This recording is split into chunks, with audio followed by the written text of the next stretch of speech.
For a while, Debra Winger was considered one of the greatest actors of the 1980s. A woman who could make the screen glow with a glance, a gesture, or a heartfelt statement.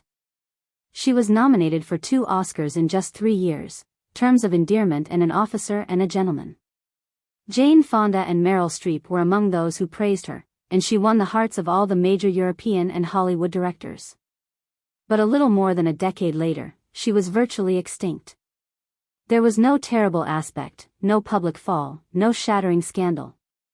Hollywood only heard one unspoken truth. It was no longer desired to collaborate with Debra Winger. She was referred to as tough, arrogant, and unpredictable, and she remained silent for years. There should be no concessions, image-fixing discussions, or justifications. However, in Hollywood, things are never straightforward. The complaints all have a backstory. Hidden behind every icy glance is an unhealed wound. Every insult Debra Winger uttered in her rage was one that would have caused pain to anyone. We'll discuss the connections that shaped and ruined Debra Winger's professional life. We will discuss the unfulfilled friendships, the directors who attempted to silence her, the managers who rejected her, and the co-stars who harmed her. No, this is not the story of a rebellious actor. In a society that admired those who did, it tells the story of a woman who had the courage to refuse. From love to a tooth-breaking smack, says John Travolta. In 1980, Debra Winger rose to fame, but it wasn't just Urban Cowboy that helped her achieve it. She had never been in a relationship that was both intense and unstable before. She co-starred with John Travolta, a budding actor who had recently starred in Saturday Night Fever. Friendliness and unpredictability, charm and rebellion. As soon as they met, Winger sensed something was off. The first thing Travolta said was neither hello or good job. Rather of asking if she was Jewish, he immediately inquired as to whether she had attended college. To Winger, these seemingly innocuous queries were a covert method of making assumptions about someone based on their appearance, education, and upbringing. Last but not least, he made a sexually offensive remark that she has never made again. Nevertheless, a spark was ignited amid all of that turmoil, as though the movie itself were drawn into disarray. In the movie, they collide. Together, they became a fierce, turbulent pair. Off-screen, they began a genuine, risky, and exhilarating relationship. Travolta was instructed to hit Winger's character with a phony hit in a romantic sequence, exactly like in any other film. When the cameras were filming, though, he really whacked her. It was so difficult that she broke one of her teeth. They simply wounded her, they didn't apologize or inquire about her well-being. Physical and, worse, psychological. The fact that Travolta proposed to her after that smack is amusing. No, answered Debra Winger. Emotional scenes and lengthy explanations are absent. No, she simply said. They automatically reacted when they saw that the connection had shifted from one of love to one of control and power. She ended their strained relationship when she broke up with him. But throughout her career, she would carry the shattered fragments of her first significant love. She didn't say anything pleasant or angry when questioned about Travolta years later. She was quiet instead, like someone who once trusted, loved, and was injured in a way that Hollywood never allows anyone to truly recover from. There was nothing that could be done to break down Richard Gere. An Officer and a Gentleman was one of the most significant pieces of art created by Debra Winger. Winger was candid about her feelings about the experience, saying, "I didn't love that movie when I was making it, and I certainly don't love it now." Her co-star Richard Gere, whom many considered to be charming, reserved, and soulful, was nothing more than a brick wall to Winger. "You weren't kidding when you said that." For years, despite portraying a well-known couple in love on television, it symbolized the separation and resistance between two individuals who couldn't relate to each other in real life. In his autobiography, Louis Gossett Jr., who portrayed the rigid drill instructor, later stated that Winger and Gere stayed apart while the cameras weren't running. No conversations, no exchanges, and not even a trace of love. Richard Gere never denied knowing. He mentioned that there was conflict between them in an interview, but he did not explain why. However, Winger was far more forthright. According to her interview with the Daily Mail, she frequently vented her anger on her co-stars, particularly Gere, since she was afraid of acting. Although I blew up at everyone, there were more than 2 people involved in the altercation. For Winger, being behind the camera caused the most pain. She said that editor Don Simpson and director Taylor Hackford were cruel to her in an interview with The Telegraph. Simpson's offensive remarks about women were well known. He made the offensive remark that Winger wasn't up to fable, which even Hollywood in the 1980s would have found offensive. But it didn't stop there. Because the writers felt her face appeared swollen on television, Winger claimed she was instructed to take diuretics on specific days. These were not medical advice. From the men who work in the editing room, they came. Some guys believed they had the right to play with a woman's body. Although Winger was furious, she persisted. The entire filming process halted when she objected to a scene because she believed it compromised the character's integrity. Taylor Hackford was incensed, but after rewatching the film, he had to concede that Winger was correct in his behavior. The issue was that, particularly for women, being correct in Hollywood does not guarantee forgiveness. Male characters are known to be perfectionists when they quit their jobs because they are unhappy.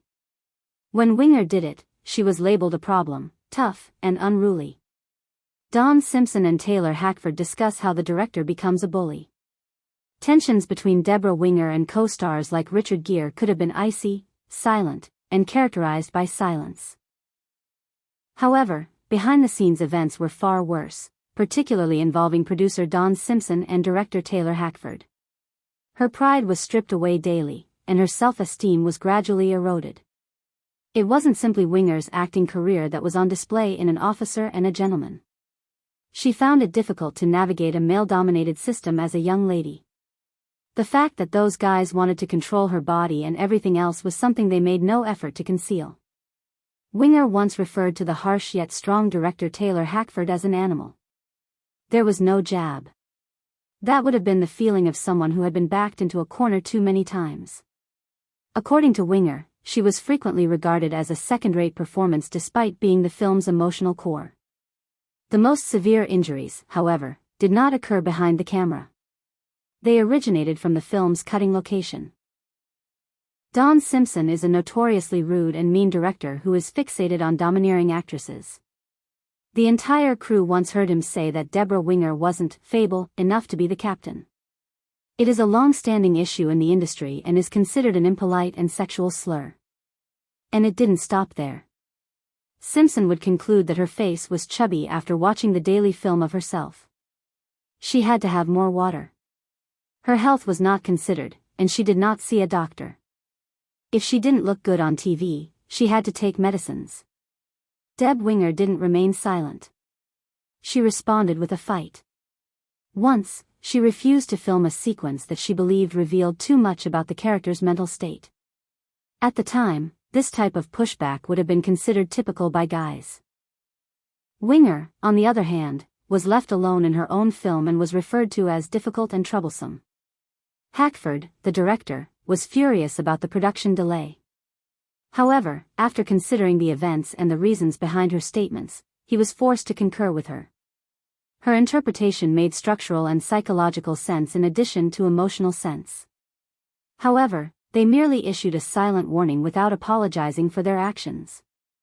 The most frightening thing about women in Hollywood is that they are difficult to control. She responded, "Not the same league, not the same path." She was cast as the protagonist of the poignant World War II tale of women baseball players, A League of Their Own, in the early 1990s. She was quite passionate about the project. Through 3 months of non-stop practice with the Chicago Cubs, she developed her strength, learned the game, and prepared to behave like a true athlete. Winger was not just another part. History, women, and the acting profession all benefited greatly from that pledge. Madonna then entered the scene. Upon learning that the well-known pop artist would be performing, Winger remained composed. She made no counter-arguments. Neither the director nor the editors heard her complain. She took one action. She simply turned around and walked away without providing an explanation.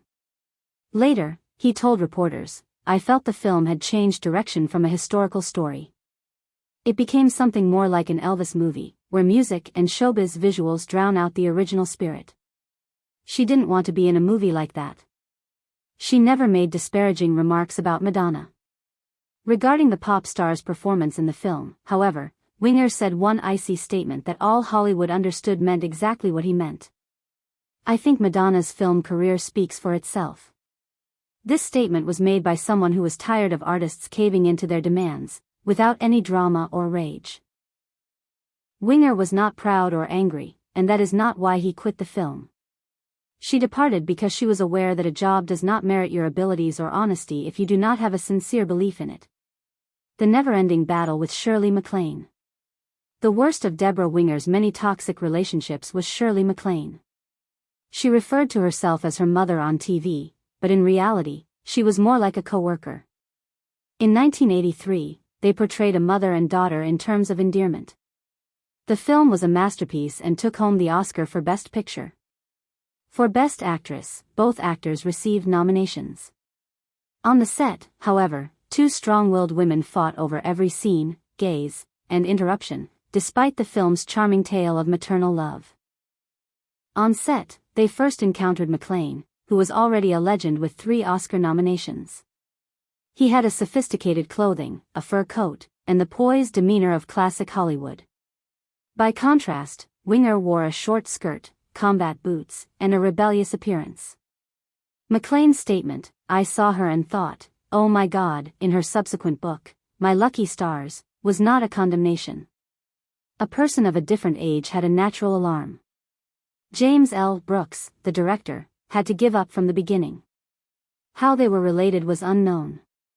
They also failed to achieve it. Winger is always forthright and aggressive, and when MacLaine missed her spot during a take, he shouted at her. This was the most tense situation. The words, "hit your mark," were difficult for MacLaine to accept. Winger then walked away, lifted her skirt slightly, glanced over her shoulder, and farted in Shirley MacLaine's face after she made the statement, "I know what hitting a mark means." MacLaine's memoirs talks about this incident. He did not deny its veracity. On a talk show in 2018, model John Malkovich, posing as an actor, stated, "There's something true in that."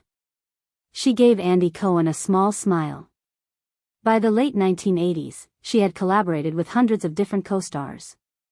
Others were so aloof that they made them feel as though they didn't know them, while some were adorable but dangerous. Anything from physically abusive partners to psychologically disturbed screen moms. In 1990, while working on The Sheltering Sky, she encountered a different kind of collaborator. She referred to John Malkovich rather simply as a runway model. This was not because he was attractive or wore gaudy clothing, but rather because, as Winger put it, he appeared to be acting rather than portraying the role. Winger's worst mistake was that she supported spontaneous emotion, genuine and honest acting, and the connection that results from two individuals sharing a frame. However, Malkovich's icy demeanor, surrealistic manner, and speech pattern that made it seem as though he was speaking to himself made it impossible for her to perceive him. None of them seemed to her to have a scene companion. She watched a well-produced show with no soul. Winger's feelings were never concealed. No escape routes or analogies exist. When asked in an interview what it was like to work with Malkovich, she didn't hesitate.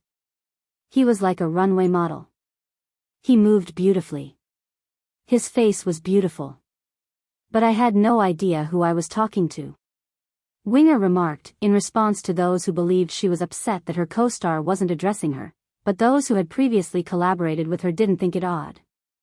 She disliked imitations. She disliked shows that were based on the character's real life rather than being directed at the audience. Winger thought The Sheltering Sky was a meaningless experience, despite the fact that director Bernardo Bertolucci took such pains to create it, which features eerie Moroccan landscapes and profound philosophical meaning. She was never truly met by the man who sat across from her every day. It had nothing to do with the cinematography or the script. Winger and Malkovich never worked together again, and she never spoke negatively about him again. She could only recall a thin wisp of him. As cold, distant, and heartless as the acting style she could never tolerate. Throughout her 2 decades in Hollywood, Debra Winger never lacked talent, notoriety, or charisma. People adored her for being unfiltered and honest, and she played well-known roles and received an Oscar nomination. In addition, she was intelligent, egotistical, and defied convention, qualities that Hollywood rarely allowed a woman to possess. These qualities are referred to as creative vision and independence for men. Winger found them challenging, unfeasible, and hazardous. Director James Bridges claimed in an interview that when Winger refused to play a part, he became so enraged with her that he halted production. However, upon further reflection, he had to concede that she was correct. Winger didn't rebel to start a fight. She simply refused to remain silent when the truth was revealed. When someone created a character.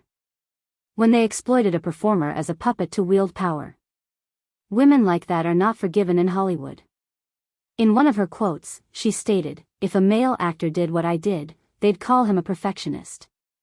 But me, I was trouble."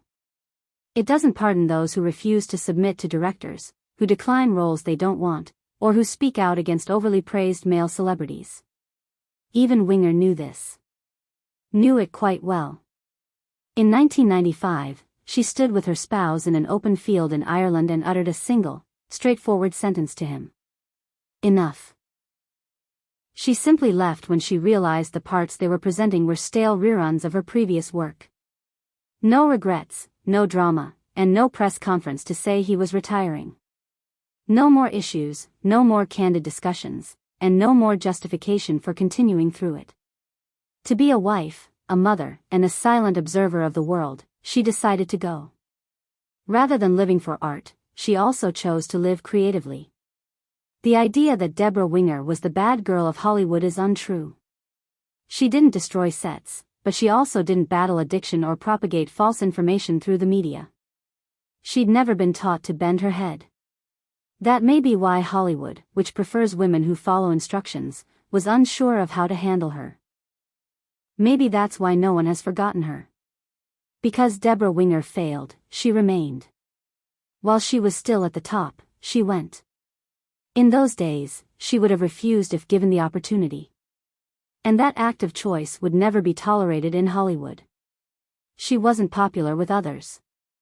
She didn't stoop to the predetermined mold of male leaders. She has no qualms about upsetting her co-stars. She didn't play the victim for the sake of keeping it for the next part. The biggest error she made was refusing to give up in a field where compliance is crucial. Debra Winger resisted, was shoved away, and was injured. But she never lied to herself. That could be more valuable than 3 Oscars. Now that more young actresses are speaking up about being treated unfairly, being ordered to keep silent, and having their reputation and respect mistreated, the world is finally getting it. Without any assistance from others or a hashtag campaign, Winger fought that war decades ago alone. The only thing she possessed was a voice that was never still. This is the reason why Debra Winger was never popular in the film industry. Did she think it was acceptable to speak things that others were frightened to utter, or was she just too tough? And you? If you had to choose between freedom and fame, how would you respond if you were Debra Winger? Please share your thoughts in the box below. Perhaps this story got you thinking. If yes, kindly follow us so you don't miss the next courageous and unyielding individual we expose.